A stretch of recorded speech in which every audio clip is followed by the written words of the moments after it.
सुप्रभात बच्चों, हम लोग क्लास 9 के लिए फिजिक्स में चैप्टर पढ़ रहे हैं मोशन। इसके पहले के क्लास में हम पढ़ाए थे रेस्ट एंड मोशन के बारे में, और टाइप्स ऑफ मोशन में सिर्फ एक टाइप पढ़ाए थे, लीनियर मोशन। अब उसके आगे हम लोग पढ़ने जा रहे हैं टाइप्स ऑफ मोशन।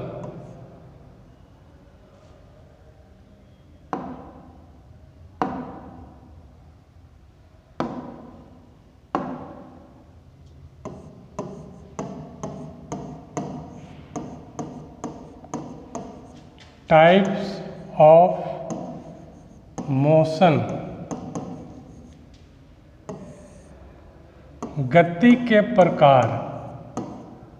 गति के प्रकार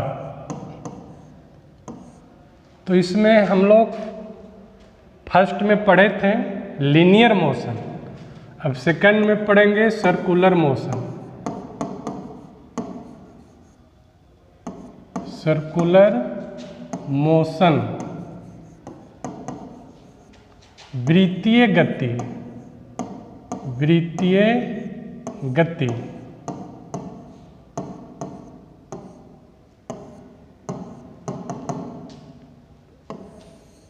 तो सर्कुलर मोशन क्या होता है? वृत्तीय गति, the movement of a particle along the circumference of a circle is known as circular motion।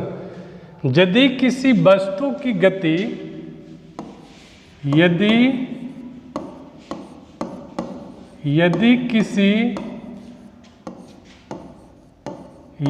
किसी वस्तु की गति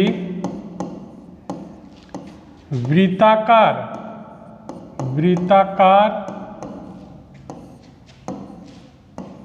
पथ, यदि किसी वस्तु की गति वृत्ताकार पथ पर हो जहां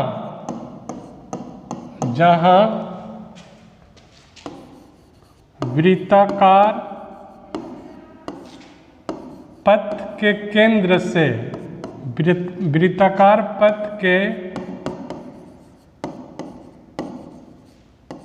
से यदि किसी वस्तु की गति वृत्ताकार पथ पर हो जहां वृत्ताकार पथ के केंद्र से उस वस्तु की दूरी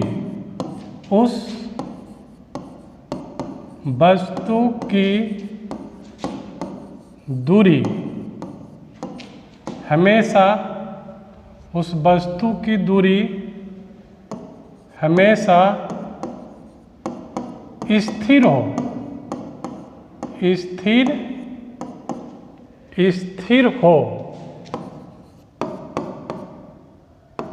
तो इस प्रकार के गति को वृत्तीय गति कहते हैं। वृत्तीय गति कहते हैं। ओके, यदि किसी वस्तु की गति वृत्ताकार पथ पर हो जहां वृत्ताकार पथ के केंद्र से उस वस्तु की दूरी हमेशा स्थिर हो तो इस प्रकार की गति को वृत्तीय गति कहते हैं। इसको और हम लोग डिटेल में समझेंगे।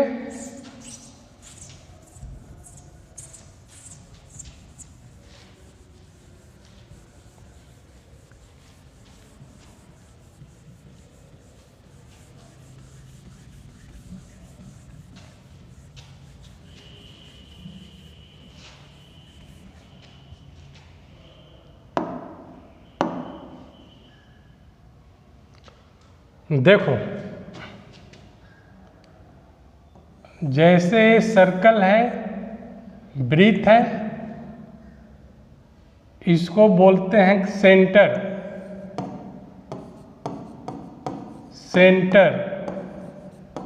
केंद्र,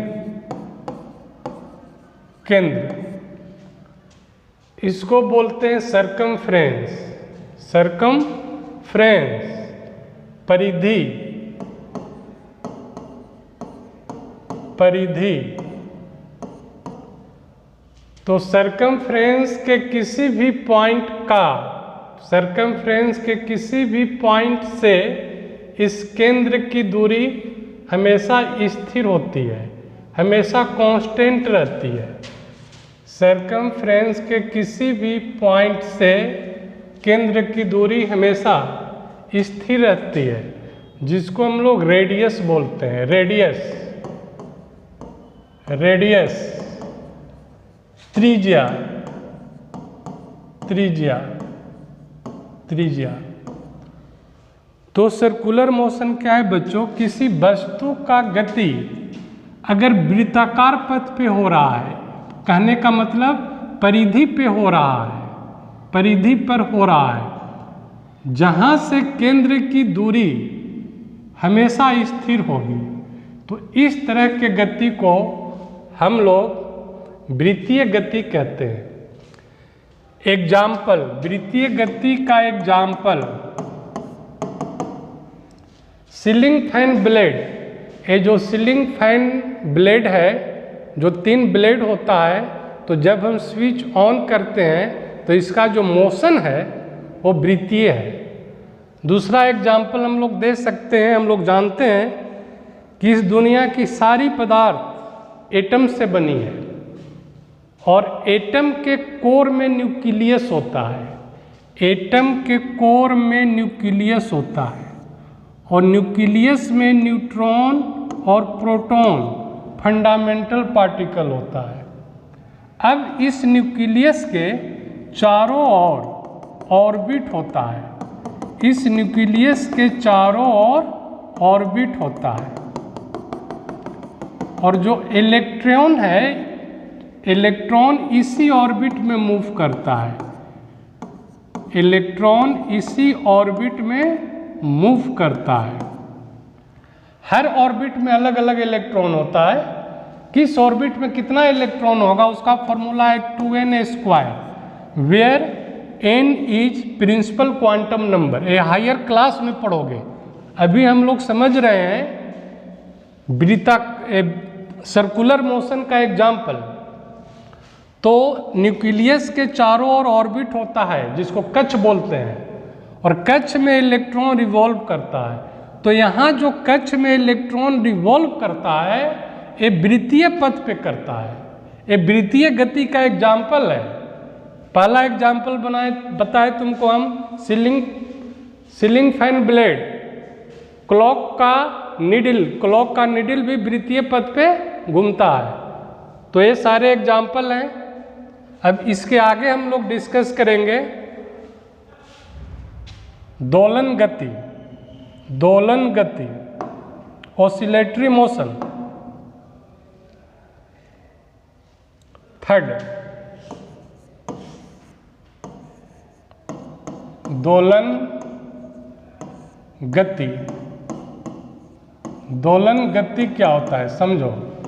पहले एग्जाम्पल इसका समझेंगे, दोलन गति।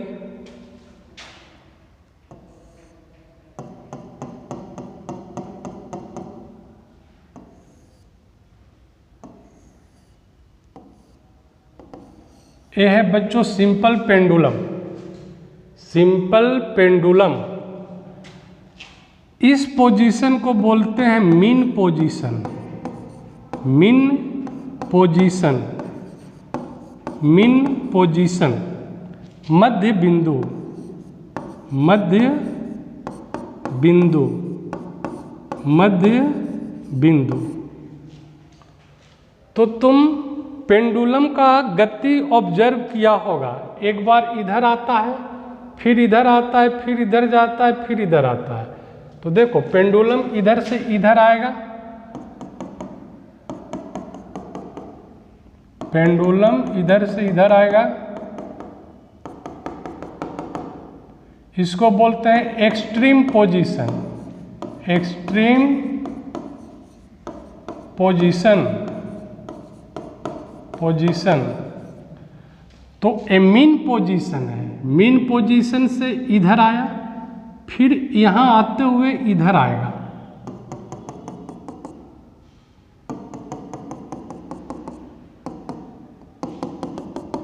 ये भी हो गया extreme position, extreme position, extreme position.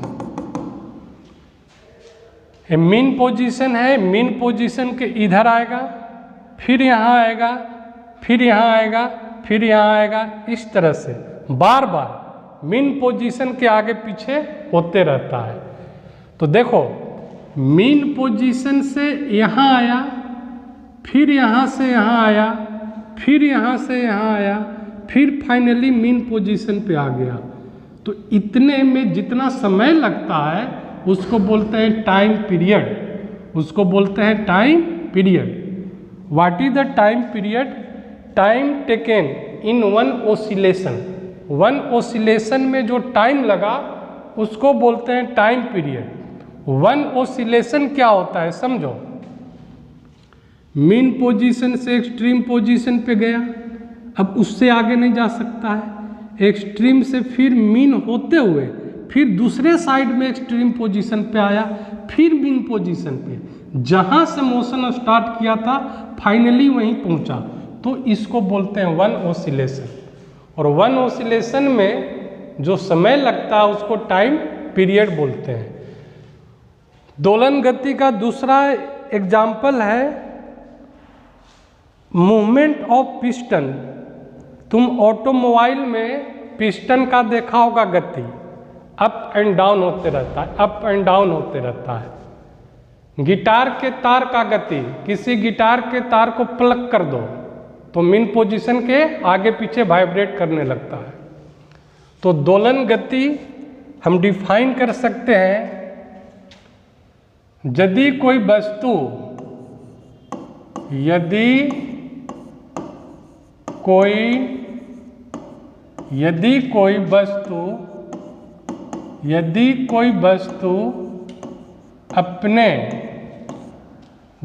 कोई वस्तु अपने मध्य स्थिति या मध्य बिंदु, मध्य स्थिति, यदि कोई वस्तु अपने मध्य स्थिति के आगे पीछे या ऊपर नीचे,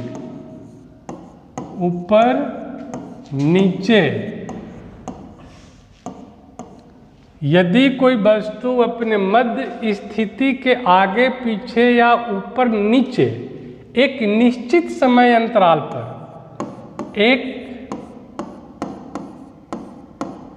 एक निश्चित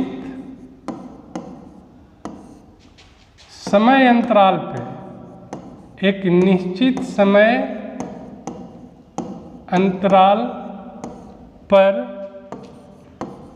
बार बार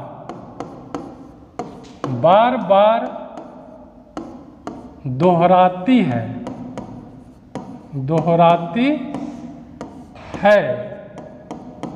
तो इस प्रकार के गति को,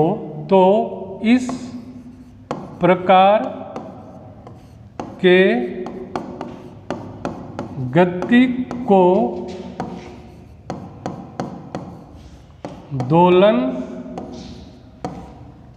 गति कहते हैं, दोलन गति कहते हैं।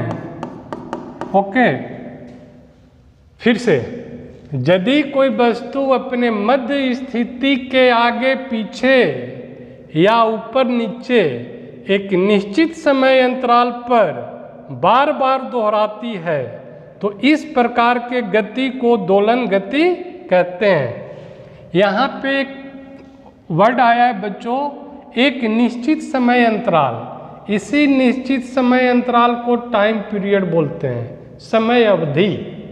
उतने टाइम के बाद फिर वो रिपीट करेगा मोशन। जैसे देखो यहाँ पेंडुलम का गति हम समझाए हैं, ए मीन पोजीशन है, तो मीन पोजीशन से एक साइड में जाएगा वो अपने एक्सट्रीम तक, एक्सट्रीम के बाद फिर मीन पोजीशन होते हुए अदर साइड में जाएगा एक्सट्रीम पे, फिर एक्सट्रीम के बाद मीन पोजीशन।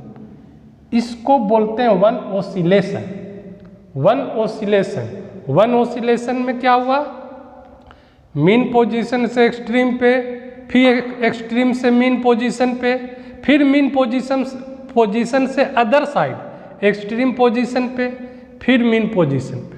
इसको बोलते हैं वन ओसिलेशन। और इसमें जो टाइम लगा उसको बोलते हैं टाइम पीरियड, समय अवधि। दूसरा एग्जाम्पल हम तुमको समझाएं, motion of piston of automobile. Automobile में तुम पिस्टन का मोशन देखा होगा, अप एंड डाउन होते रहता है। तीसरा एग्जाम्पल समझाएं, गिटार के तार को तुम प्लग कर दो, उसको छेड़ो, तो उसमें जो वाइब्रेशन देखते हो वो तुम्हारा एग्जाम्पल है ऑसिलेटरी मोशन, दोलन गति का। ओके, तो नेक्स्ट समझेंगे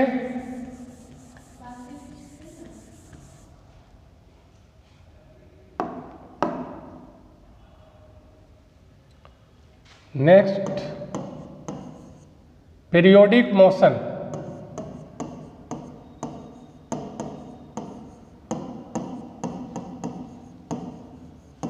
पीरियोडिक मोशन, आवर्त गति, आवर्त गति।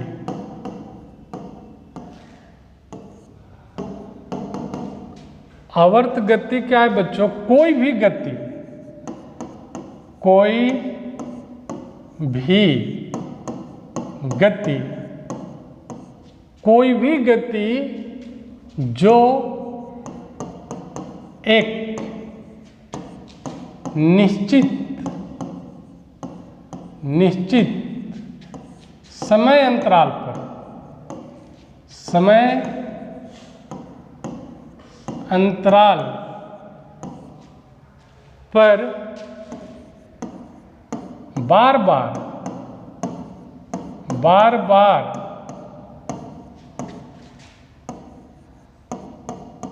दोहराती हो,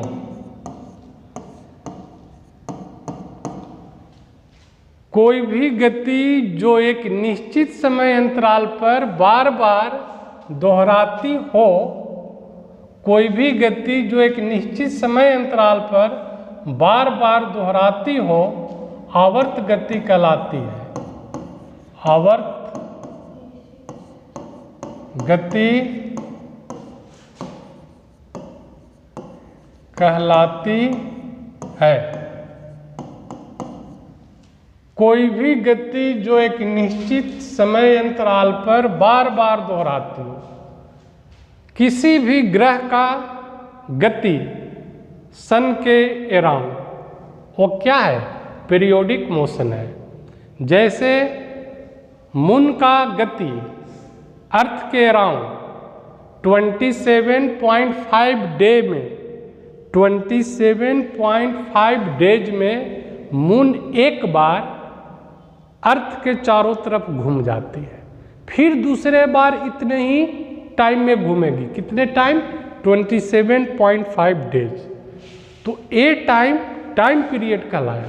नहीं, कोई भी गति जो एक निश्चित समय अंतराल पर बार बार दोहराती है, आवर्त गति कहलाती है। वह समय जो निश्चित समय अंतराल पे दोहराती है उसी को बोलते हैं समय अवधि या टाइम पीरियड। कोई भी गति जो एक निश्चित समय अंतराल पर बार बार दोहराती है, आवर्त गति कहलाती है। एग्जाम्पल बहुत सारे बच्चों, पृथ्वी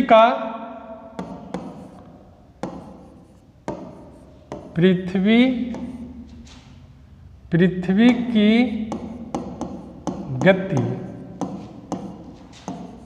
सन के अराउंड, पृथ्वी की गति सन के अराउंड, मून की गति पृथ्वी के चारों तरफ,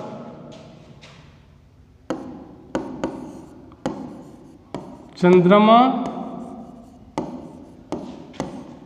की गति अर्थ के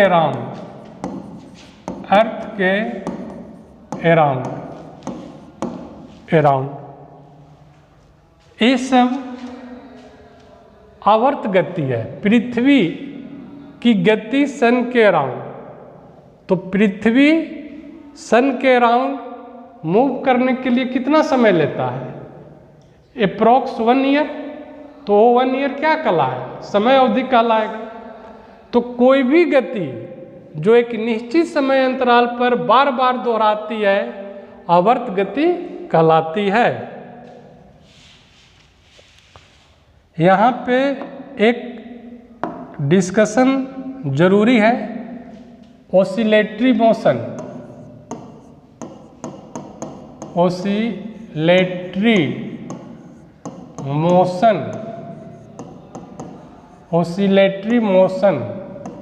दोलन गति,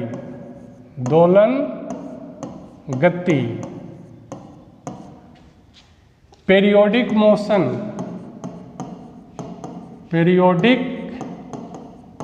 मोशन, आवर्त गति।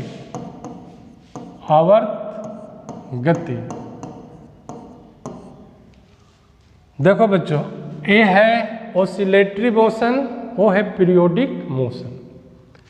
निश्चित समय अंतराल,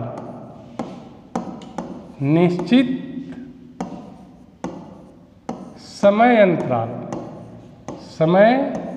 अंतराल दोलन गति में गति को दोहराने के लिए निश्चित समय अंतराल होना चाहिए। आवर्त गति में भी क्या होना चाहिए? निश्चित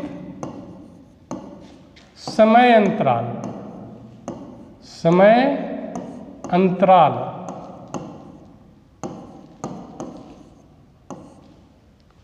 इसमें क्या होना चाहिए? मध्य बिंदु के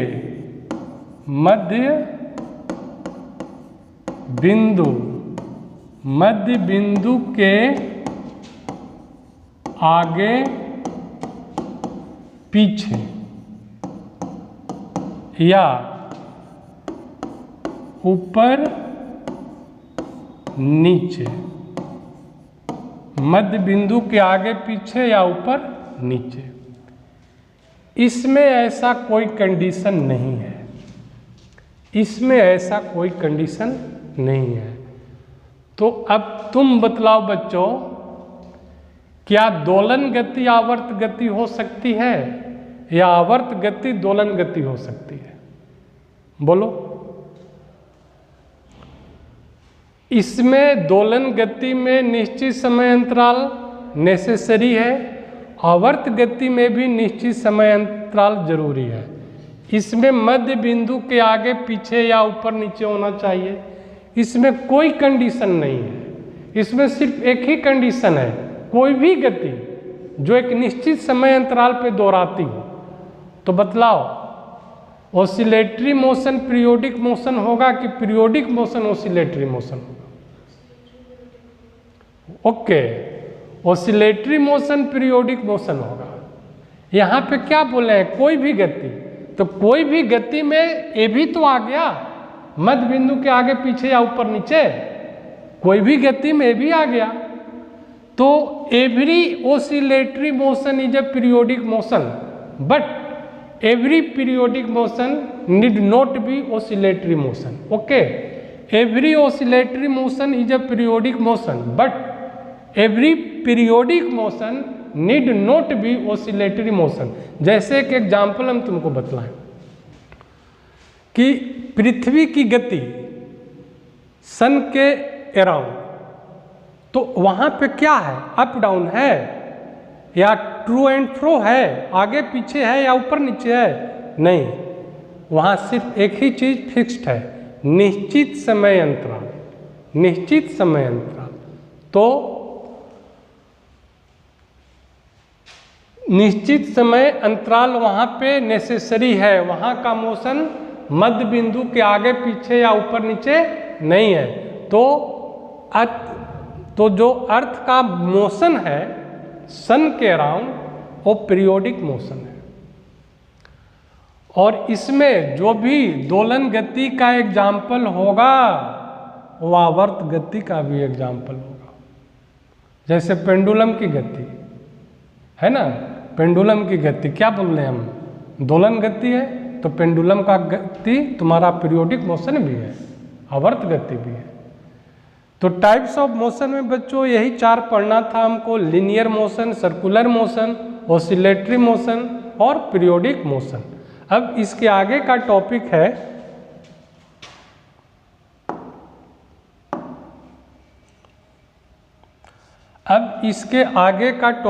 है डिस्टेंस एंड डिस्प्लेसमेंट। तो डिस्टेंस एंड डिस्प्लेसमेंट पढ़ने से पहले तुमको वेक्टर और स्केलर का कॉन्सेप्ट होना चाहिए।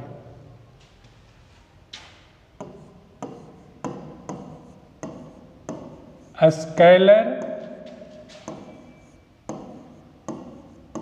क्वांटिटीज, स्केलर क्वांटिटीज, अदिश राशियां, अदिश राशियां। देखो बच्चों, बहुत सा चीज का उसका नाम में ही परिभाषा छुपा रहता है। अदिश, जिसमें ना हो दिश, जिसमें दिशा ना हो, अदिश जिसमें दिशा, आ मैंने ना, दिश मैंने दिशा, जिसमें दिशा नहीं हो। एग्जाम्पल, डिस्टेंस, दूरी। देखो यहाँ से हमको घर जाना है, तो अभी यहाँ से हम निकलेंगे तो राइट मुड़ेंगे, फिर लेफ्ट मुड़ेंगे, फिर राइट मुड़ेंगे, फिर लेफ्ट मुड़ेंगे, तब जाके घर पहुँचेंगे। जैसे मान लो कि ये तुम्हारा होम है और ये स्कूल है, तो तुमको अपने घर से स्कूल जाना है तो कैसे जाते हो? इधर चला 20 किलोमीटर या 20 मीटर, किलोमीटर तो बहुत हो गया, इतना दूर कौन जाएगा स्कूल? 20 मीटर। फिर यहाँ पे तुमको मिल गया तालाब, तो इधर आया 5 किलोमीटर, 5 मीटर, किलोमीटर लिखा जा रहा है बच्चों, 5 मीटर। फिर यहाँ पे बना हुआ है मॉल, फिर तुम इधर आ गया 7 मीटर, फिर इधर चल दिया 4 मीटर।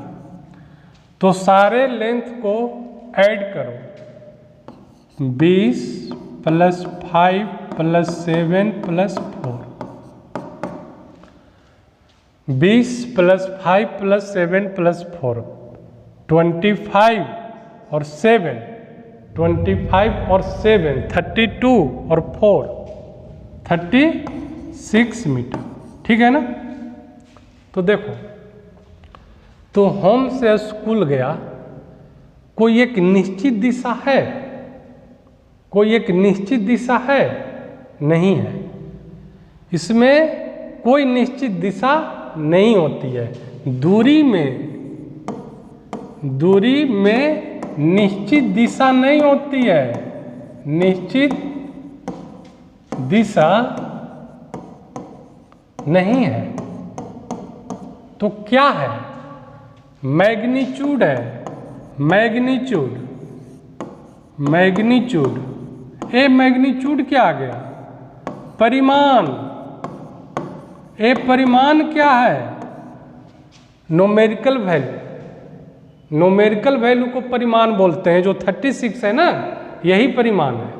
हम यहाँ से पटना गए, तो पटना जिस पाथ से होते हुए गए वो सारे लेंथ को ऐड कर दो, तो वो आया। ऐड करने के बाद 110 किलोमीटर, यही परिमाण है। लेकिन यहाँ से हम पटना अगर बस से गए हैं या कार से गए हैं तो एक निश्चित दिशा में नहीं गए हैं, कोई एक निश्चित दिशा में नहीं गए हैं, लेकिन गए तो लेंथ तो कवर किए। तो जो लेंथ का सम हुआ 110 किलोमीटर, ये परिमाण हुआ। तो अदिश राशियां वैसे राशियां को कहते हैं जिनका परिमाण हो, कोई निश्चित दिशा न हो। तो हम इसको डिफाइन करेंगे।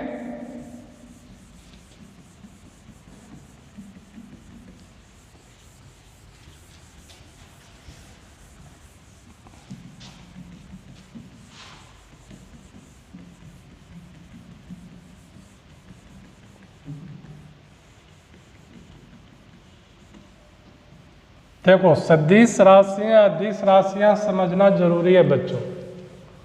Almost physical quantity can be divided into category, scalar quantity और वेक्टर क्वांटिटी। तो भौतिक राशियां को दो भागों में बांटा ही गया है, अदिश राशियां और सदिश राशियां। और उसके बारे में तुम समझोगे ही नहीं तो आगे बढ़ोगे कैसे। तो अदिश राशियां को हम लोग डिफाइन करेंगे वैसे भौतिक राशियां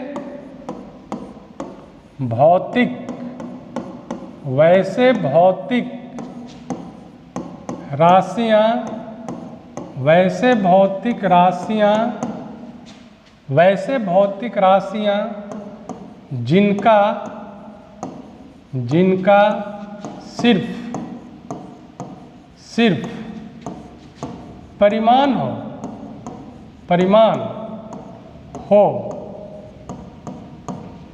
वैसे भौतिक राशियां जिनका सिर्फ परिमाण हो, those physical quantity whose magnitude only, वैसे भौतिक राशियां जिनका सिर्फ परिमाण हो पर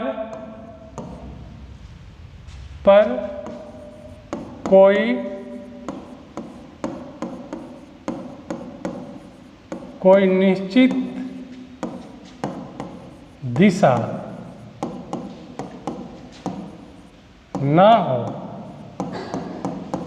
उसे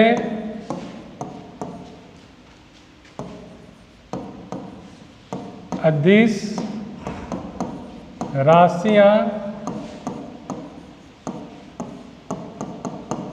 कहते हैं।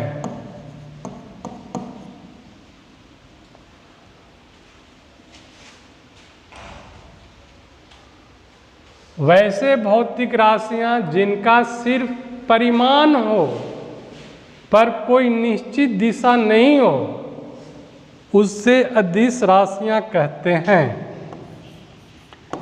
जैसे दूरी, किसी भी दो प्लेस की दूरी का कोई निश्चित दिशा नहीं होता है। तुम 1 किलोमीटर का भी दूरी तय करते हो ना तो एक निश्चित दिशा में नहीं करते हो। तो दूरी, तुम स्कूल से होम या होम से स्कूल जाते हो, एक निश्चित दिशा में नहीं जा सकते हो। यहाँ से हमको घर जाना है, एक निश्चित दिशा में चले जाएंगे, लेकिन यहाँ से घर जाएंगे तो परिमाण होगा उसका, 2 किलोमीटर, 3 किलोमीटर, 4 किलोमीटर उसका परिमाण होगा। परिमाण हम बार बार बोल रहे हैं, परिमाण न्यूमेरिकल वैल्यू को बोलते हैं। जैसे यहाँ से हम पटना गए 110 किलोमीटर, तो 110 किलोमीटर परिमाण है, लेकिन औरंगाबाद से पटना जानने के लिए कोई निश्चित दिशा नहीं है। तो दूरी, स्पीड, चाल, ठीक है, कार्य, तापमान,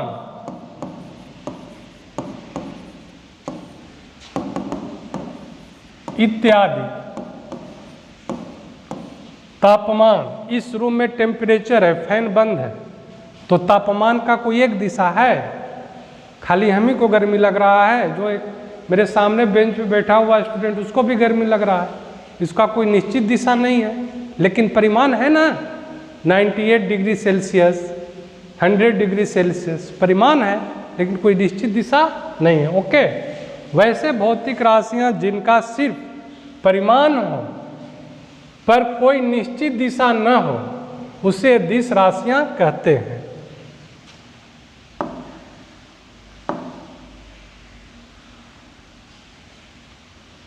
सेकेंड, वेक्टर क्वांटिटी। वेक्टर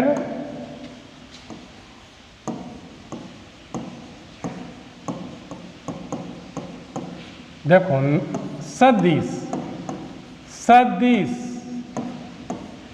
राशियां, सदिश राशियां, सदिश का मतलब दिश के साथ, दिशा के साथ, जिसमें दिशा भी हो। तो सदिश राशियां होने के लिए 3 कंडीशन है। पहला, मैग्नीट्यूड, ये तो अदिश में भी जरूरी है। दूसरा, डायरेक्शन। तीसरा, ओबे द पैरेललोग्राम,